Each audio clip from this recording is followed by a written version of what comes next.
Cocoa cocoa కడితే కొరకొరమంటూ చూస్తారు. పొట్టి పొట్టి కౌనే వేస్తే పట్టి పట్టి చూస్తారు.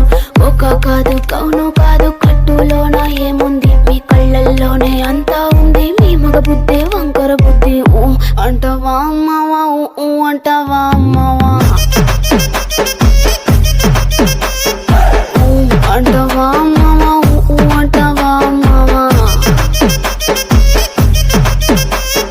తెల్ల తెల్లగుంటే ఒకడు తెల్ల కిందులవుతాడు, నల్ల నల్లగుంటే ఒకడు అల్లారల్లరి చేస్తాడు. తెలుపు నలుపు కాదు మీకు రంగుతో పని ఏముంది, సందు దొరికిందంటే చాలు మీ మగ బుద్ధే వంకర బుద్ధి.